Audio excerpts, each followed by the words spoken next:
Thank you, Wendell. Good evening, viewers, and welcome to tonight's regional news. We begin with some news coming out of Antigua and Barbuda.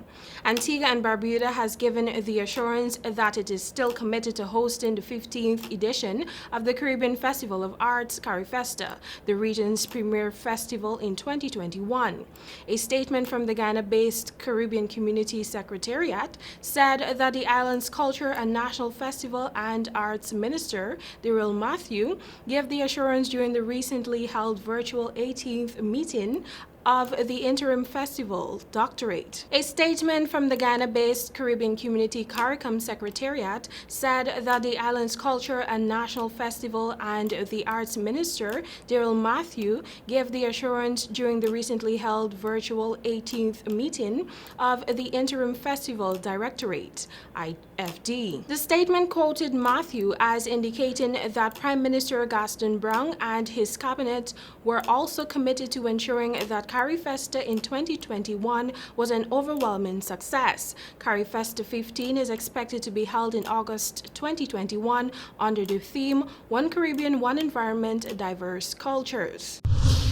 And now we look at some news coming out of the tourism sector. The World Travel and Tourism Council, WTTC, has called upon world governments to establish comprehensive COVID-19 testing facilities at the international airports. Gloria Guevara, WTTC President and CEO, said, and I quote, "It is imperative that all airports catering for international travel implement globally recognized testing standards for both inbound and outbound passengers. This will provide reassurance to all travelers, maintain air corridors between countries, and remove damage and disruption caused by blunt quarantines, which massively impact the recovery of the travel and tourism sector." She added that as part of the screening process, testing must involve temperature checks and swab tests for all arriving and departing passengers, with results back within 24 hours, and only those testing positive with or without symptoms should be put into quarantine. Where there are apps to assist in effective test and trace regimes,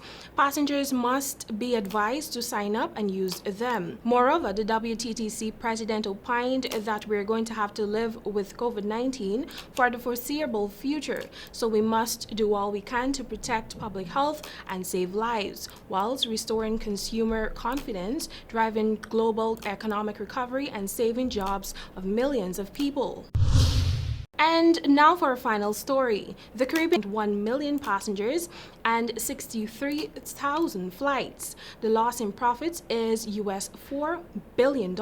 He stressed Chairman Dr. Ralph Gonzalez in a letter to staff said Liat, an already financially troubled airline owned by governments of Barbados and Antigua and Barbuda, St. Vincent and the Grenadines, and Dominica, had been struggling to recover from a devastating hurricane season.